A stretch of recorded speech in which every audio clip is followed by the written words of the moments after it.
Hello and welcome to another episode of the Christian Reeve podcast. Today's guest is an author, a public speaker, an advocate for trauma survivors. Her name is Donna Simmons. Welcome to the show. How are you doing?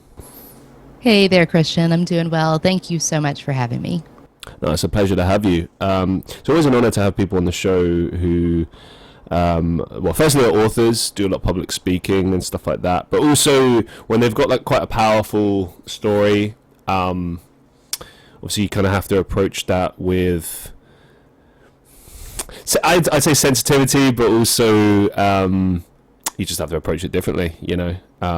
I sort of always feel like some responsibility in that area. And over the years, we've had various guests who've had maybe similar stories or who are trying to advocate for certain things in society. And I don't know, I've always quite liked the idea that we can like push that out there and get people sort of questioning things and maybe asking themselves why these things exist, which is, it kind of brings me to my first question, because I've heard about this in the past. I always kind of thought like it was a weird historic thing. I didn't realize that this is still going on in certain countries. So for those who wonder, what the hell are you talking about, Christian? Basically, Donna Simmons is responsible for, or in part being responsible for helping to change marriage laws for children. Just consider what I'm saying. Child marriage laws. Right. I remember just reading that in my research and going like, what? Child marriage laws specifically in Tennessee, Indiana, and Kentucky. I guess my first question would be, like, how long have these laws existed for? Oh, goodness. So, and, I'm talking specifically here in America because so many folks don't even realize that it's an issue here in the States, right? But what we found when we started researching data is that so many states up until around 2018 didn't have any protections for children. So through parental consent, kids of virtually any age could get married, or if there was a pregnancy involved, then a judge would end up signing off on this. And we hear this and we think, well, surely judges would not be granting marriage licenses to predators. But when we look at the data, specifically in the state of Kentucky, there was a 15-year-old girl married off to a 52-year-old man. Jesus. And a 13-year-old girl married off to a 33-year-old man. And these are just two of the extremely egregious examples. There were almost 11,000 cases of child marriage in Kentucky alone since the year 2000, between 2000 and 2015. And when we look state by state, we see that this is a pattern. So many people think when they hear child marriage that these are instances that are happening in developing countries, not here in the States. But children are literally being legally abused by predators, and the predators have more protections than the kids because they literally get a license granted to them to continue abusing and exploiting that child. And that's what happened to me. How can this actively be enforced in the 21st century? Because I think that, like, if you had turned around and said this is something that was a hangover from, I don't know, the 19th century or something like that, and it hung over, and then like it wasn't acceptable, but maybe like the law was just changed later on or something like that, maybe people could get their heads around it. But like, as you said, it's actively still law in certain places and was actively protecting people for such a long time. Like, how is that possible for that to still be occurring? Like, because I mean, it can't just be you and people like yourself like calling it out and be like, hey, this isn't right, what are we doing here? Like, right. Well, yeah, and I think your question brings up an even deeper question too, right? Because why is it that as we as survivors are vocalizing the desperate change that's needed in the law, why are we getting such resistance from politicians? And I'll tell you that one of the reasons, and this is just very candid, and I'm certainly not trying to make this a political issue, but if you look at the people in positions of power that we have here in the States right now, and all of the accusations, some of which have very much been substantiated, of these people being predators and predators protecting other predators, that continues the cycle. It continues the issue. And that also very much speaks to the status of women, the status that we have as women right now, and the fact that our lives, going to the point that we're little girls, our lives are not as valued as, people that fit the description of, who some should think should be in those positions of authority right now, which is what we see play out. You said there that you faced a lot of resistance. Like, how can a government official justify a sort of a riposte to what you're saying? Like, what's the justified response to what you're saying? Yeah. So I've heard various things. Some of the resistance that comes says, well, the state shouldn't be involved in regulating parental rights. So they see this as a parental rights issue, meaning that parents should be able to make that decision on behalf of their children. But what I say to that is that, for one thing, the state's already involved when it comes to parental rights, because there's custody battles. There's also child protective service cases, right, where the state has the authority to intervene if they detect a child is being abused. But why is it that when you smack a marriage license on it, all of a sudden it's okay for that child to continue being abused? Yeah, and I think another thing as well is that, like, just like the UK, you've got an age of consent law, and I understand that it is different in every state. So some states are 18, a lot of them are 21. Surely there's some crossover there, because if it's like, if you're saying, if logically you're saying, and like you just take the emotions from it and it's just the law, it's like, okay, we say that until the age of 18 or 21, you are not able to give consent if you have sexual relations with an adult or someone, even someone the same age as you. We're saying you don't have that consent yet because we don't legally recognize you as an adult. But then in the same breath, we're also saying, oh, but it's okay if they got a marriage license because the parents said it was okay. I'm like, because I understand the parent is given the consent for the child because they are a legal guardian, but the problem with that argument, and I know this is just common sense, but I just want to break it down, right? Yeah. Like, surely there's like a cut-off point where it's like, okay, well, that's clearly just, hey, I call it like I see it, that's just paedophilia, that's abuse, that's wrong. Yeah. I mean, how can you justify that? That is an extremely valid point. And one of the things that I feel like I beat my head against the wall trying to say during my advocacy, part of that is because, for one thing, we keep using the term parental consent. We use it in, our legislative meetings. We use it when we're talking in the media. But I would challenge that what may be called parental consent is actually parental coercion. Because in a lot of these instances, the parents are basically trafficking their kids to these older men. And in some ways, are getting something out of it. And again, that was my specific experience. I know I'm not alone in that, because through my almost 10 years now of advocacy work, I've talked to a ton of survivors who have experienced something similar or even the same as me. The other part of that, though, and I want to touch on for a couple of moments what you said about the age of consent, because there's a couple of considerations there, right? So, yes, in the U.S., state by state, the age of consent is regulated. And in the state of Kentucky, I'm just going to fine tune on my home state of Kentucky right now.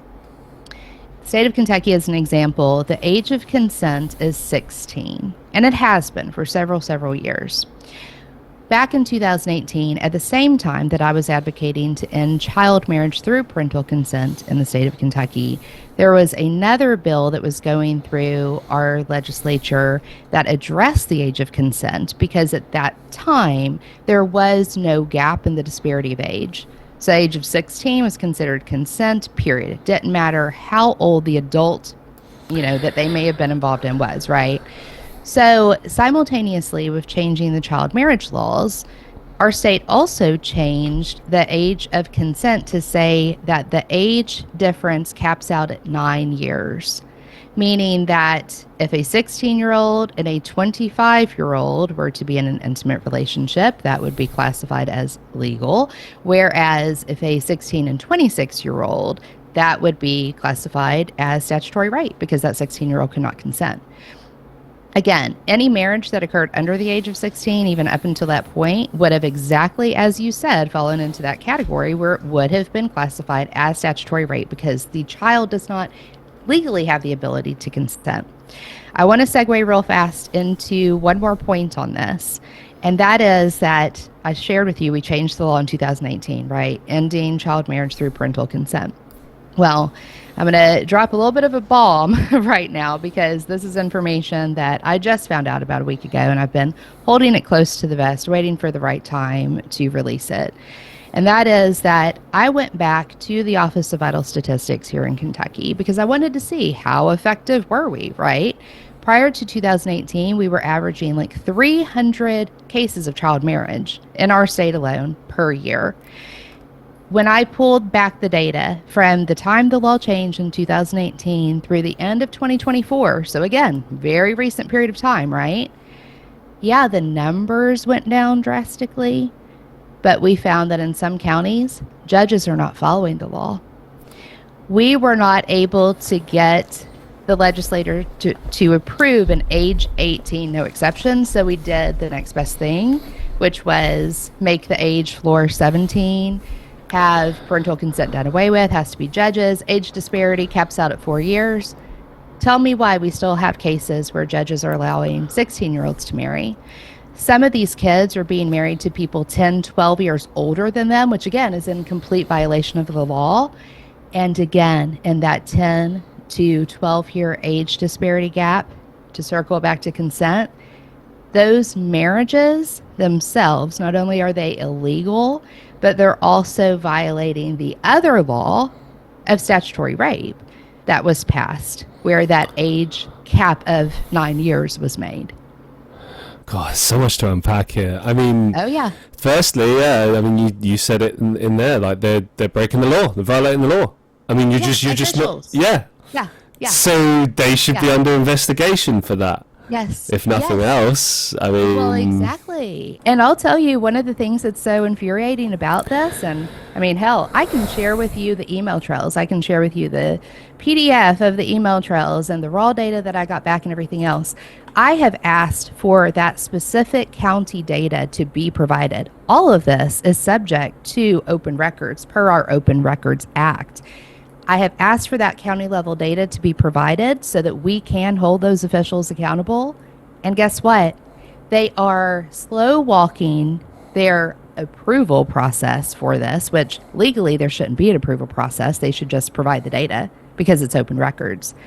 But I keep getting the runaround from them. And that to me, and I'm not trying to jump the gun and make wild accusations, but that to me speaks to the fact that we have officials that would rather protect the name of people that are violating the laws and putting kids in harm's way than they would prioritize protecting kids from these offenders. And this is one of the cores that's wrong in America right now. Yeah, I mean, I think it goes back to the sort of the wider point of like, why wouldn't you want to protect children? Yeah, you know what I mean. Yeah. Like, as simple as that might seem as a point. I mean, like it's a hot button topic here in the UK because the age of consent here in the UK is 16, and I think most people would agree with me that it's weird. I'm sorry, but like if you're like my age, 30, and you're dating a 16-year-old, I mean, come on, man, they're a kid. Yeah. And even like people that are 18, 19, 20, and they're having relationships with like people in their 30s, 40s, like people will try and justify it, but like at the end of the day, you're in completely different points in your life, and like you're. Right. The state says you're an adult at 18, right? Yeah. Yeah.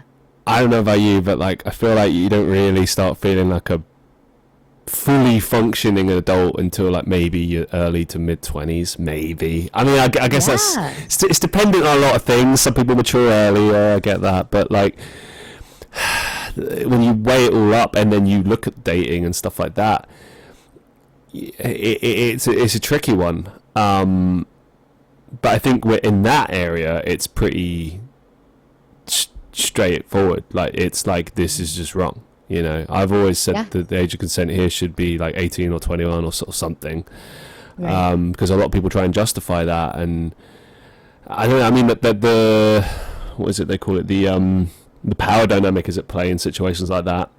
Obviously, that's massively the case in what we're talking about with child marriage laws, because not only is that in play, but also like there's the parental ownership. It's almost ownership in a way. It's like Yeah. it feels very archaic, and like another person being responsible for your relationship. In my mind, it feels wrong. I don't feel like there should be involvement from outside, even if it is close family. It's I don't know.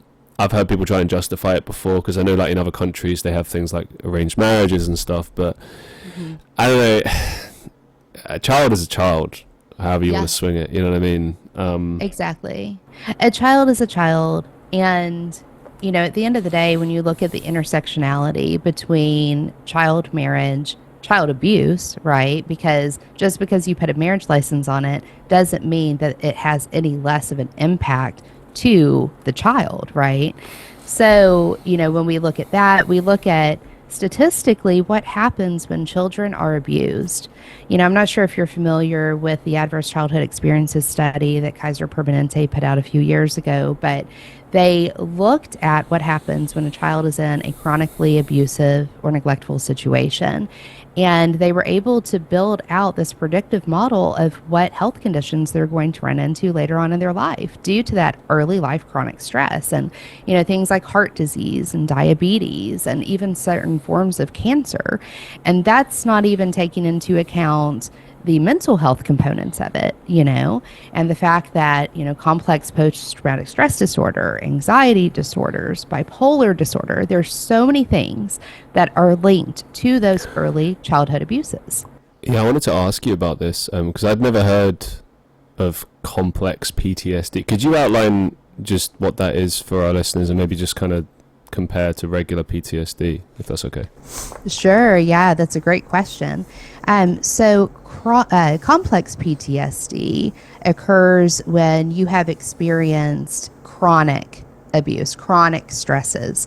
So it's different from post-traumatic stress disorder in the sense that PTSD is typically diagnosed when there's been some type of shock trauma involved. So it may be a singular incident or a repetitive incident that happens over a short period of time. So we see that a lot with veterans that have served in war, and maybe they've been on the battleground for several months or, you know, a year or what have you. Whereas complex PTSD tends to begin during early childhood development and is a chronic state that happens over several years, where your body is consistently in a fight or flight response. Okay. And this is sort of matched to what you were saying before, is particularly like a lot of kids that have been in these situations will likely have one or the other. Is that a fair assessment? Yes, absolutely. Absolutely. I will say that complex PTSD tends to be more what's called relational trauma based as well, which means that you have difficulty navigating relationships. You cannot feel secure in relationships, even if later on in your life you find a secure partner that does provide stability. It's really difficult to trust. And you have what's called emotional flashbacks.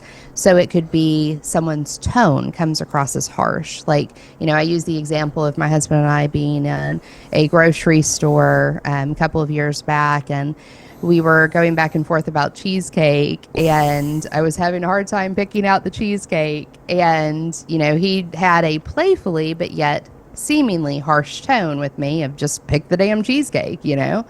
And the tone I translated to be really like harmful. Like my body just went into this high stress mode where my heart started racing and everything was telling me, like everything within was telling me, prepare for what's next, right?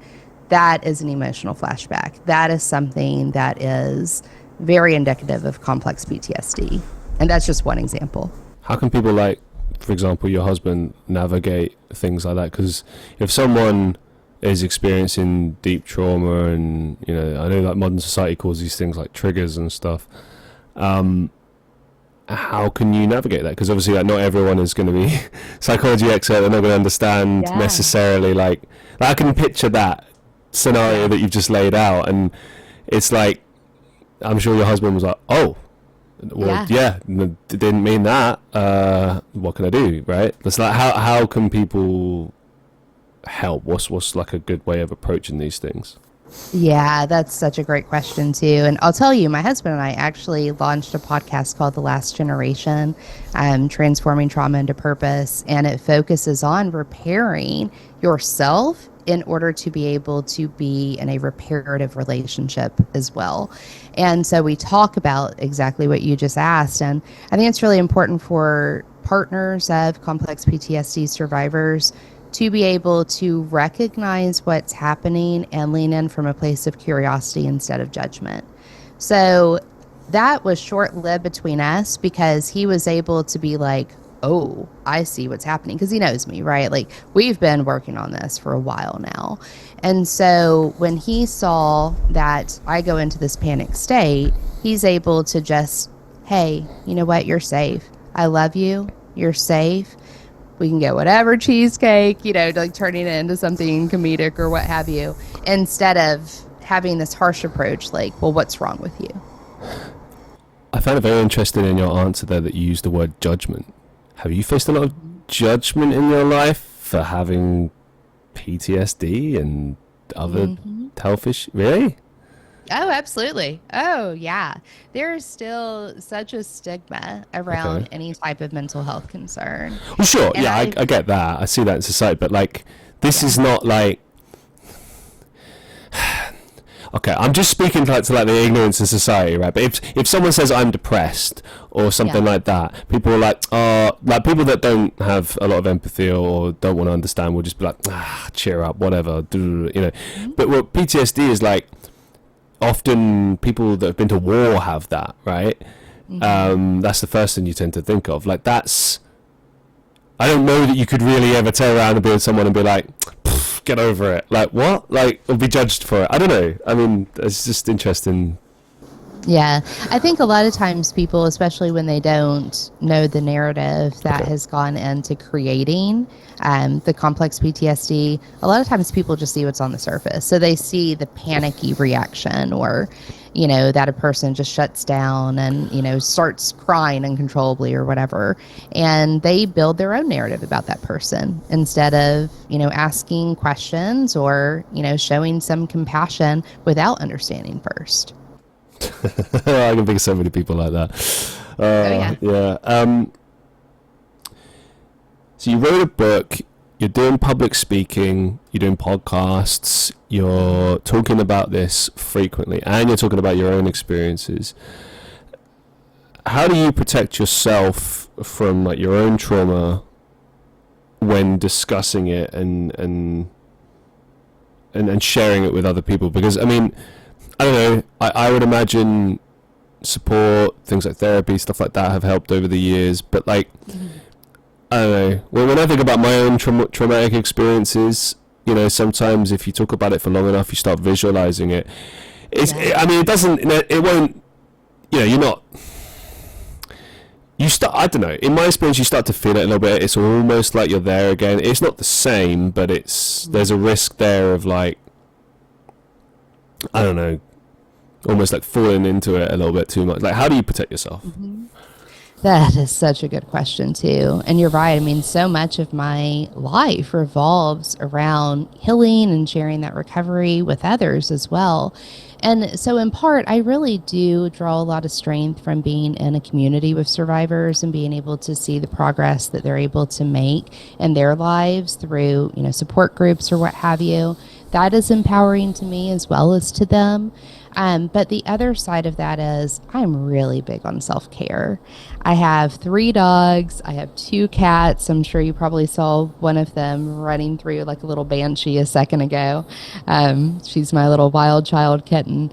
But I love my animals. You know, that is a place where I can just fully lean into comfort. And then I've also very much always felt really drawn to nature. So, you know, I work in my garden a ton. I go for walks a ton. You know, I love to hike or to bike or what have you. And so just being able to prioritize me and what I need in the moment and not feel selfish over that, you know, especially as a mom, because as parents, a lot of times we very much are made to feel guilty or selfish if we express the need to care for ourselves. But, you know, just as that cliche saying is, you have to put on your mask first on the airplane, right? They tell you put on your mask first, and there's a reason for that.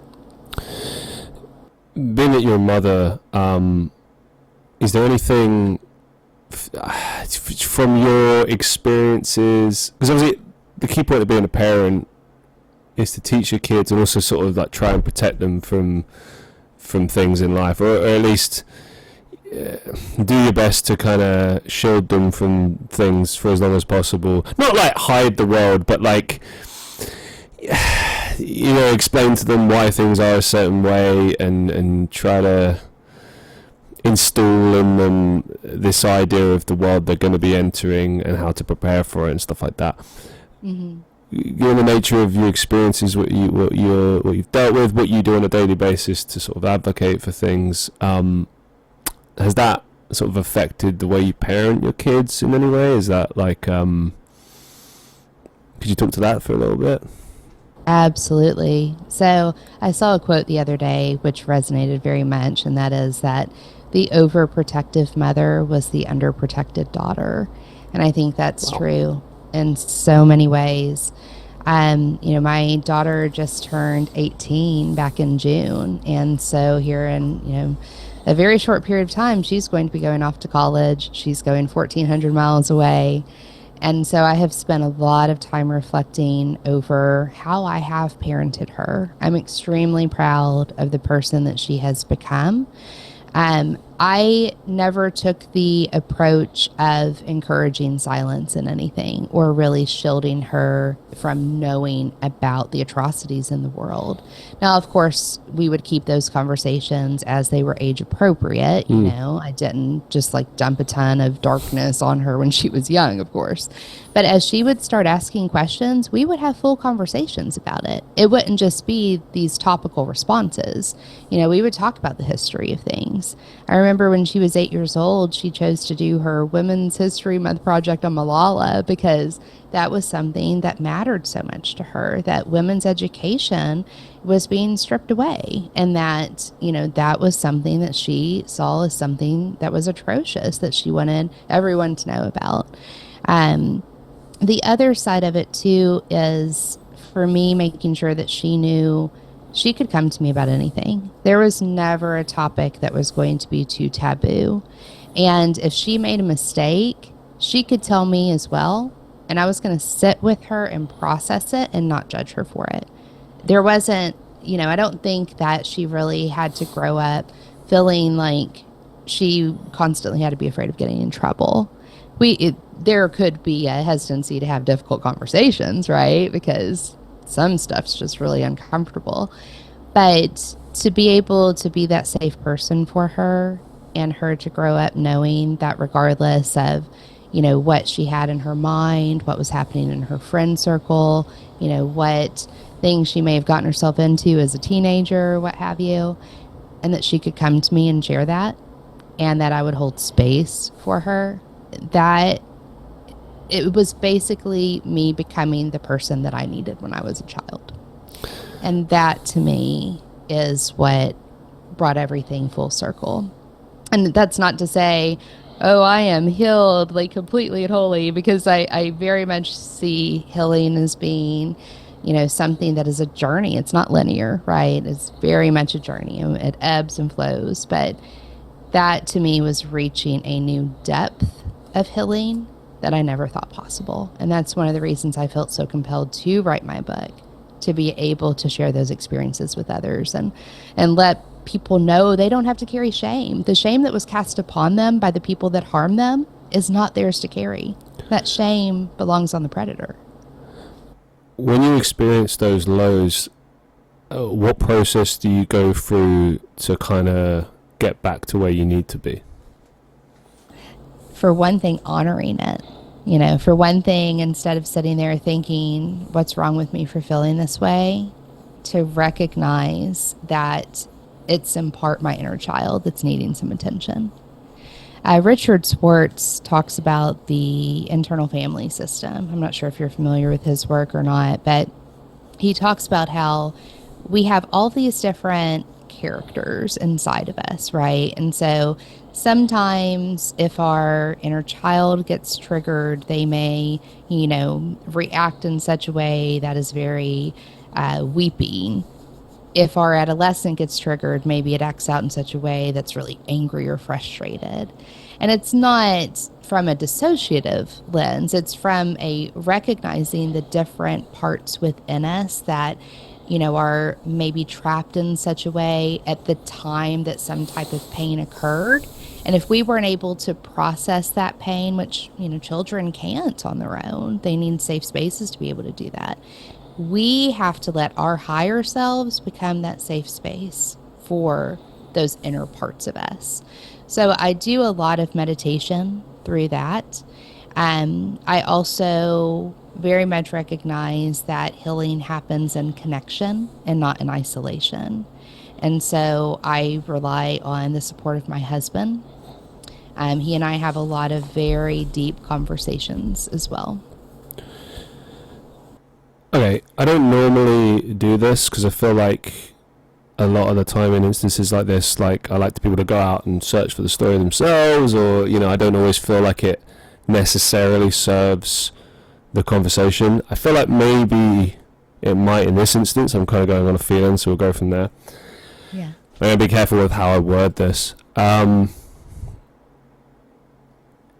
at your experience,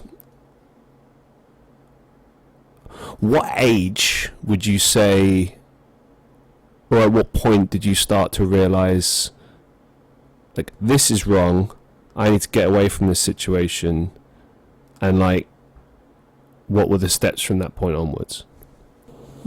That's a really, really great question. I'll share with you as far as, because there's a couple of different ways to look at coming up with, this awareness that this is wrong, right? My earliest memory is of my mother faking a heart attack in response to me crying.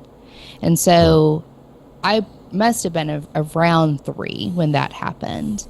And I remember, of course, cognitively at that point, you don't realize that this is wrong. My mother clearly has her own issues.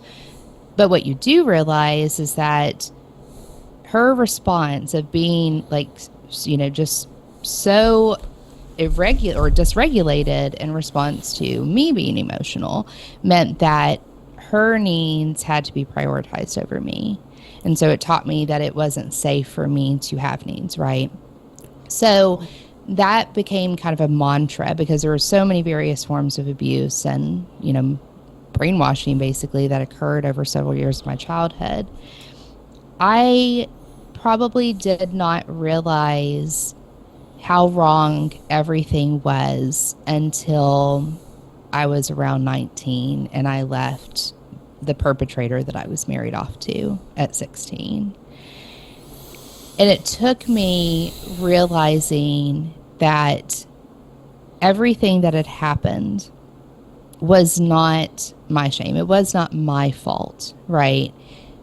Because so much was cast on me as, this is what I had done. And this is like, if I had done this differently, then this wouldn't have happened or what have you. And these were stories that I believed because I was starting to be conditioned as early as 3 years old to believe, in that type of mindset. There also, it got to the point, very candidly, and, I certainly want to approach this cautiously as well because I don't want to trigger any of your listeners. So, what I'm about to say may be something that people need to take a pause on. But I think one of the things that was really life-changing for me was also getting to the point that I no longer wanted to live. And literally looking to the sky, literally listening to the wind, literally trying to feel the sun and try to get some sort of reassurance that I was meant to be here and that I had some purpose in life, because everything that I had experienced was just pain. And finding that connection with my higher self that could receive the fact that I do have value to bring, and that all of the pain that I had experienced, all of the trauma, everything I was carrying with me, all of the self-deprecating thoughts as a result, I could reframe those because so many other people were suffering with those same things. It's just not something we talk about, right?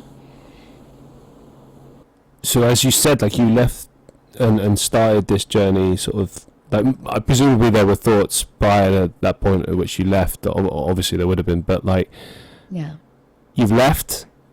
Now begins the recovery process, really. What are the steps? Did you immediately reach out to counseling?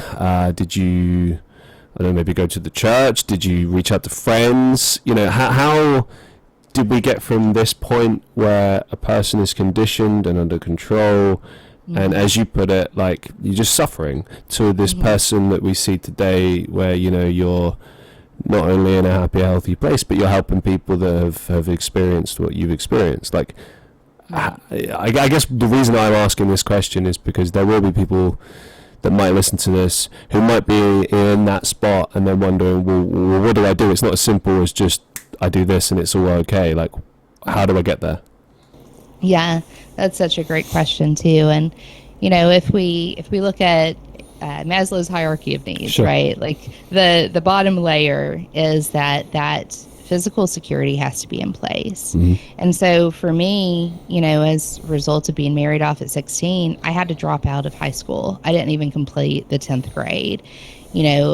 At the time, he had me working in the strip club where I was being exploited. And so, aside from that and working as a cashier a couple of years prior to that, I didn't really have any valuable work experience. So what I had to lean into upon getting out of that situation was establishing myself as a sovereign individual. And it was hard as hell, but I did it. I couldn't go through counseling at that time, and I'll tell you why. And this gets a little, deeper into the weeds of my story, but that did not seem like an option to me because my perpetrator was a mental health technician in a facility I was sent to when I was 14. So this is one of the reasons I speak so much about the systemic failures, because it's not just isolated to child marriage. It's also governance within psychiatric facilities that have so many lawsuits per year where people are predators and they're perpetrating kids. So all of that had to be my own spirituality. I've never really been a religious person, but I have found a ton of spiritual connection through nature, as I described. So that was a big outlet for me. And then also I did very much have the support of my sister, who was 10 years older than me. And so she would bring me groceries. And, if my electric bill was too high during the winter, she would help me pay it, things like that, just to make sure that that foundation was set so that I could have that type of stability and then start working on the emotional components. But the very first things I had to do was stabilize my income, stabilize my education. I got my GED. I put myself through college, all while raising a small child. Those were the things I had to do first. And once I could establish myself that way, then I could start working on the more emotional components. That isn't necessarily the path for everybody else, but that is what I had to do. Did focusing on those goals kind of, Did it help you at least either keep the emotions, the feelings at bay, or I don't know. You know what I'm trying to say? Like it's, Yeah. I think, I mean, again, I agree with you. It's not for everyone, but whenever I've gone through something difficult in my life, I'm like, work, Yeah, just do things. exactly. Yeah. Yeah, Because it's a like good distraction. I Yeah. think so. And it goes to that point too, in when we look at the brain science behind it, right? Where your brain can't necessarily process logic simultaneously as emotion, right? So if the emotion is so overwhelming, if you can make yourself get out of that dysregulated state and focus on something that has you thinking more linearly and has you, exercising more cognitive thought processes and such, which is what work can do, right? Then that is something that does start to free you. And it's not suitable long term, though. I'll tell you, like, I started having panic attacks because I was working so hard and so determined to distance myself from the early life poverty stricken situation I was in. Once I got my education, once I landed a job, I was working so hard. I was, getting promotion after promotion after promotion. And then finally, my body just crashed because I wasn't facing the things that were trying to stir up. So again, long term, no. Is it good for, settling things at first and getting you to a place where you're able to find more of a balance? Yeah, I think so. For me, that is very much what happened. This is what I mean. Like I've said it so much over the years, why it's important to talk about things and address the way you feel, take rest days. This reminds me of this saying, choose a rest day or your body will choose it for you. Yes. Yeah. Yes. Exactly. Exactly. Your book, Ashes to Ashes, Transferring Trauma into Purpose. Let's talk about that for a Ashes to second. flame. Yeah. Ashes to Flame. Oh, my apologies. Got that You're wrong. good. No worries. Ashes to Flame, Transferring Trauma into Purpose. So, a few questions on this. So am I right in thinking it sort of details your story and then kind of moves you into like more or less kind of what we've been discussing, but like on a more detailed scale? Would that be fair? Yes, Is it- exactly. Okay. Yeah. Yeah, I give a lot of details in my book, and I struggled with was that a good decision or not before I published it. What? How do you decide what's right to include and what isn't? I mean, that Yeah. must have been a tricky one because it's your story. It's private. Obviously, it would have been painful to kind of go through this and do it. Your goals and what the reasoning is brilliant. It's just it's hard, isn't it? Like it's Yeah. anytime you talk about yourself or your struggles, it's very. It's putting it out there, and once it's out there, it's out there. Whoa. Yeah, exactly. And that level of exposure can feel extremely vulnerable. But what I kept coming back to, and I'm happy with where I landed on it, is that if I'm having this inner conflict, other people are as well. I am one in so many. And if anybody else can find some type of relevance from my situation to their own, then, that I think is where that sense of community begins. We've spoken about this a few times. I think it's probably best we sort of explore it now. So, in your work for your advocacy, helping survivors, as you say, building this little community, like what have been sort of the biggest success stories you've come across, or where you've been able to really help change people's lives through the work that you do? Yeah, that's a really great question. So starting back in 2018, when I was so heavily and visibly involved in the advocacy, I started getting a lot of messages from people on social media. Folks tend to reach out to me quite a bit, either through social media or through my website, which is traumatopurpose.com. And they would share their own experiences. And they would say things like, I thought I was the only one. I've had so many child marriage survivors that are now in their 40s and 50s reach out and say, I thought I was the only one.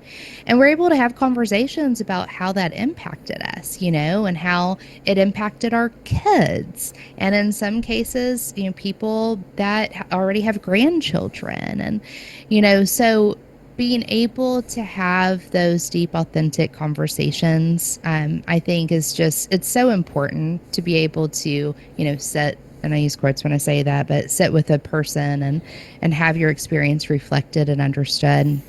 The other thing is that I've had, since my book has been out, I've had several people reach out to me and also say, you have motivated me to take action, whether that's pressing charges against their predators, whether that is addressing things within their family where they feel that their family members turned a blind eye to situations, or whether it is on an even, larger, more visible scale, actually going to their own state legislatures and saying, what, this is something that's happening present day, and I want to have a hand in stopping it.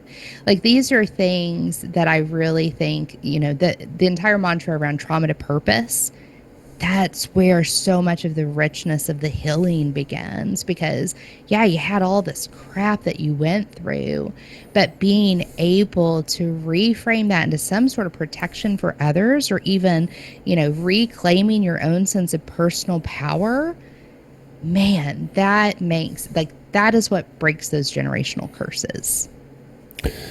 If there was one piece of advice you could give to people who are in this abusive situation right now and they want to get out, or maybe they've just gotten out and they don't know what to do next, what would that one piece of advice be? Yes. I think I would ask the question, what is it from your past that is replaying out in this scenario that you're in right now? And what I mean by that is there is a psychological term called repetition compulsion. It was coined by Freud. And what that means is that unconsciously we tend to put ourselves in situations that were traumatic for us when we were younger, that we never were able to get reconciliation from. So let's say that we had, a mother that was really judgmental and really harsh with us, and nothing we ever did was good enough for her. A lot of times we will put ourselves in situations with people and get into relationships with people that treat us like that, because unconsciously we're looking for validation. We're looking to be able to prove our worth to someone, to be able to change their mind about how they treat us. But that core comes from a much deeper place than where we necessarily are right now in our adult lives.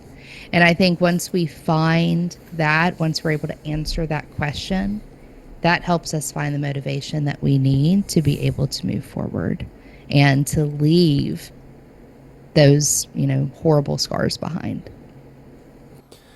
I've got a couple of final questions for you. Completely unrelated to today's show, just kind of like to round things off. Yeah. What's the best advice you've ever received? Oh, that's such a good question. I would say the best piece of advice that I have gotten is that whatever part of the journey I am on is okay for that moment. Wow. Yeah, that's a good one. It's good there. Mm-hmm. Yeah. It's hard to sometimes to see that in the moment, though, isn't it? It's like, yeah. Someone once told me that, if you're riding a bike and you trip over a piece of gravel and you fall off that bike, you don't have to go all the way back to where you first got on the bike to get back on and move forward, right? You just dust yourself off, you get back on the bike, and you keep moving forward. And that's the same thing. It's the same thing in our journey of life. What's the biggest life lesson you've learned so far? My biggest life lesson is that things are so much bigger than just me. Everything I do has an impact on other people, just as what others do has an impact on me. But the only thing I can control is what I do and what I choose. Ooh, inspiring stuff, man. Thank you so much. Final question for you. Do you have any upcoming projects, any final thoughts that you'd like to share with our listeners? Yeah, thank you. So I continue, of course, to release every couple of weeks a new episode on the Last Generation podcast. My goal in launching that podcast is to keep the conversation going. I wanted to take my story off the page and build a community around actually having true conversations on how we become the last generation of trauma survivors, right? And in order to be able to do that, we have to learn how to love this upcoming and future generations differently than how we were loved. So that is something I'm really excited to continue for sure. I'm actually working on a second book as well, and it is focused more on the relationship aspect of it. And so in that, I give more visibility into the relationships, the very toxic relationships that I kept getting myself into before I met my current husband, and understanding why I was doing that, and then what works so well about the relationship that I'm in now. So I'm really excited for that to be released. If I'm on target completely, then it will be ready to be distributed in November. Fantastic, man. I wish you the very best of luck with all of that. Thank you. Yeah, thank you so much for all the hard work that you've done and all the hard work that you continue to do. It's been an absolute honor to have you on the show. Thank you so much. Oh gosh, Christian, it's been an honor to be your guest for sure, and thank you so much for all the deep, thought-provoking questions too. You really have made this a really wonderful dialogue, and I appreciate it. Oh, the honor will always be mine. Like, for me, this is exactly what this show is about. Is sharing people's stories. Yeah, it's funny. I had an episode a while back where I was saying to a guest that, like, every now and again when you're doing a podcast and you've been doing it this long, you need kind of reminders of why you do it. And this is one of those shows where it's a big reminder, and mostly because it's powerful. I mean, I think if nothing else, it shows, whatever you experience in life, you can come out the other side of that in a much more positive place than you ever imagined, and you can also help other people, and it'll only be a positive thing. Do you know what I mean? And it'll help you too. Like, so it's kind of win-win, Yeah, exactly. It's the ripple effect, Sure. Yeah. Absolutely. Thank you so much for being here. And I will make sure all the links to your podcast and your book and everything else are included in the link description. To all the guests, all the listeners of the Christian Reeve, and to the guests as well that have been on the show before, but to all the listeners of the Christian Reeve podcast, whether you've been watching the show or listening to the show, I hope that you, feels weird to say, enjoy. I hope you did enjoy the show, but I hope you got some positive from it, empowering. I hope you got as much as I did from this episode. And make sure to go check out Donna's work, her book, her podcast, and as always, be safe, be well, and I'll see you in the next one.